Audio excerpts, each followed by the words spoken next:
rough time at West Brom. I played 2 games. I think we'd won both, but I'd got dropped, and I kind of knew that, you know, Tony Mowbray weren't looking to play me full time. So then I had a phone call by Dan Ashworth, who went on to become England's what do you call it? Not chief exec. What's the job?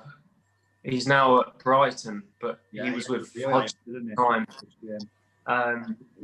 He called me from West Brom and just said, "Look, Barnsley want to take you on loan. Do you fancy it?" And I was like, "Yeah." And he said, "It's only a month." He said, "They've got a keeper who's tied or injured or something like that, and it's Liverpool away." So that was it. No, I didn't know anybody. I didn't know like a single person at the club. Obviously, I knew where Barnsley was, but you know, I hadn't hardly been there other than with football the odd time. So then I think I went up that night, and they put me in a hotel that night, which was the Holiday Inn off the motorway. And yeah, I trained the next day with the team. I think the Thursday, then went up to Everton's training ground, and we trained there on the Friday and played the Saturday. So yeah, that's how quick it was. Unbelievable. Great stuff. You're only going for a month. We'll move on to that later. That didn't quite pan out like that, did it? Callum? Right. Yeah, so obviously that first game, Liverpool, just talk us through Anfield, immense all over. Luke Steele, it sounds like a superhero's alter ego, and you certainly lived up to it. What a performance in that game, and what a way to start off in your Barnsley career. Yeah, it's a shame they can't capture footage like from in the changing room or in the hotel, because whenever I see footage, I see myself running out, and I think it's the BBC footage they show, and Luke Steele's on loan, blah, blah, blah. And I look so calm and cool and, you know, like, oh yeah, I've played a million games and this is just a game at Anfield. But inside, I am so nervous. Like, it's kind of an out-of-body experience. And I remember leading up to the hotel and the team talk that Simon Davey was doing. And I remember in my head thinking, right, you've got, if you lose 3-0 today and make a few saves, then that'll be strong, you know. Be strong, good memories, go to Anfield. And, you know, it didn't work out like that.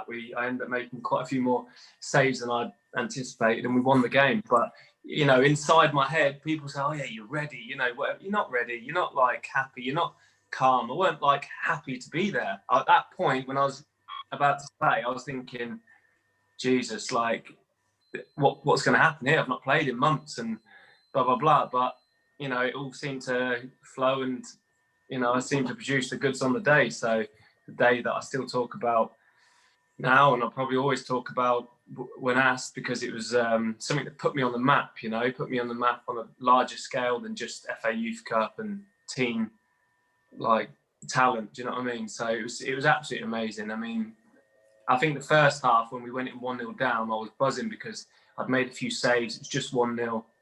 You know, it was kind of where we wanted to be, or where I thought we could be. I don't know what they said at half time. I can never remember that. But, you know, when we got the equaliser, it was like the equaliser was like as good as the winner, if that makes sense. So I remember thinking, wow, like, we're in this now. It's even if they go and beat us, we're in this now. And I'm making saves, and they're like, you know, people are like, you know, pushing us to stay in the cup. And I was thinking, can we get a draw? Can we just get a draw and take it back to Oakwell? That'd be insane. But, you know, Brian Howard had different plans and stuck one in. And I actually ran into that goalkeeper, Natanji. I ran into him in, I don't think I've ever said this, but I ran into him in Greece, in Athens. When I was at Panathinaikos, he'd signed for PAOK. And I didn't know if he'd remembered me, but he did. He was a lovely, lovely guy. And we spoke on the street one day. We spoke about the game really quickly, but he remembered me. And obviously, because I'd come from England, I think he'd seen like who I was and stuff. But he was a really nice guy, and he spoke a little bit about the game. Brilliant. Oh, brilliant. Yeah, that's good to hear that he still remembers the horrors of that afternoon for himself. Well, should it been an out-of-body experience? Do you actually know how many saves you made that day? No. There were 12 shots on target from Liverpool that day, and you conceded one, which really, that's some debut, isn't it? Unbelievable stuff. Yeah, it's a lot. It is a lot. Yeah, you're right. And I guess did that play to your advantage? Being an out-of-body experience, having that adrenaline pumping. I guess being a goalkeeper, a lot of it's on reactions. You're living it moment, weren't you? You were probably not overthinking things. You're living on reactions. So possibly help you. Yeah, maybe. I think because I've always trained hard, and at West Brom, I remember Joe Corrigan, who's a big Man City legend goalkeeper. A lot of people watching wouldn't remember him, but the older ones will.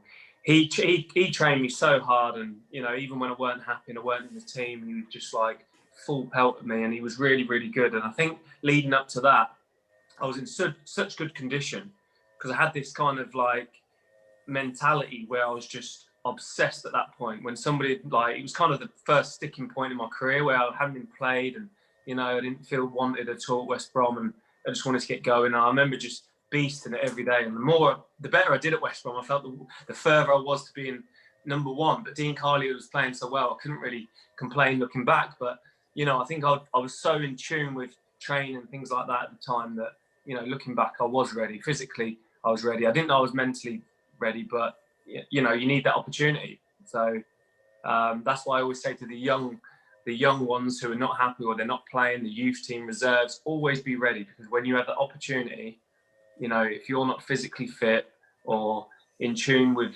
men's football, then you get that one chance to impress. You don't want to like let anyone down or let yourself down. So always be ready, because you will get thrown in there one day.